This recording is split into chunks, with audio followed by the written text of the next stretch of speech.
언제쯤 중국이 세계 경제를 지배하게 될까? 이런 질문을 던지거나 혹은 중국이 머지않아 세계를 지배할 것이라고 단호하게 이야기하는 사람들이 있습니다. 과연 그렇게 될까요? 오늘은 중국 공산당이 창단된 지 100년이 지난 즈음에 나온 블룸버그의 기사를 바탕으로 중국의 세계 지배 가능성에 대해 이야기해 보겠습니다. 이 기사는 블룸버그 이코노믹스의 리서치를 바탕으로 작성되었습니다. 과연 언제쯤 중국의 경제 크기가 미국의 경제 크기를 넘어서고 세계 경제를 지배하게 될까요? 이 질문은 글로벌 회사의 최고 경영자 또는 미국 달러 자산에 얼마나 투자해야 할지 결정하는 투자자, 그리고 회사에서 전략 업무를 맡고 있는 사람 등 많은 사람에게 굉장히 의미 있는 질문이 될 수 있습니다. 2020년 코비드-19으로 미국이 고전하고 있을 때 비교적 방역도 잘하고 심지어는 작은 성장까지 이룬 중국을 보면서 더욱더 이런 생각을 하는 사람이 늘었을지 모릅니다.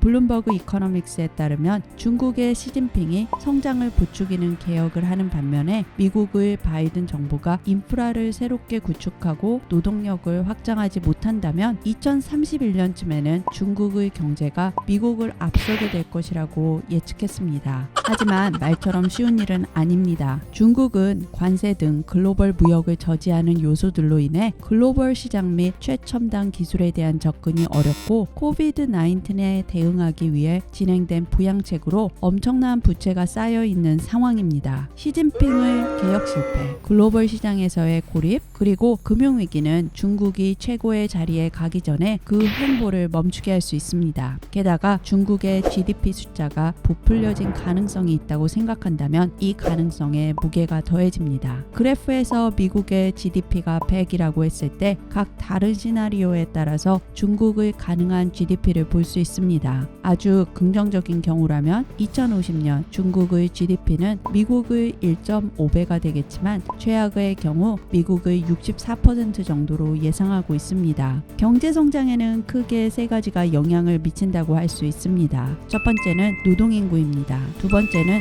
공장과 도로와 같은 인프라, 그리고 통신망까지 모두 포함하는 자산이고, 세 번째는 생산성입니다. 생산성은 첫 번째와 두 번째 요소가 얼마나 효율적으로 합쳐지느냐에 따라서 결정됩니다. 중국은 세 가지 요소 모두 불확실성에 직면하고 있습니다. 첫 번째 노동인구는 중국의 낮은 출산율 때문에 미래가 밝지 않습니다. 원래 한 가구당 한 명의 자녀만을 가질 수 있었던 정책 때문에 중국의 인구는 계속 줄었습니다. 이에 2016년 두 자녀를 가질 수 있도록 바뀌었고, 올해 3명까지 자녀를 가질 수 있도록 정부 정책이 바뀌었습니다. 동시에 은퇴 연령을 높여서 생산 가능 인구의 수를 늘리기는 했지만 생산 인구가 점점 늙어가는 일은 어쩔 수 없습니다. 블룸버그 기사는 자본 지출 역시 그다지 긍정적으로 보지 않았습니다. 물론 갑자기 공장의 수가 줄어들거나 5G가 늘어나지 않는 일은 벌어지지 않습니다. 하지만 투자자의 입장에서는 종전과 같은 투자 수익을 가져다 주지 않을 것이라고 생각할 수 있고, 이런 부정적인 기대는 훨씬 더 적은 투자로 이어집니다. 물론 노동인구의 증가가 보이지 않을 때 이런 현상은 더욱 가속화됩니다. 블룸버그 이코노믹스는 2050년 중국의 생산성이 미국의 약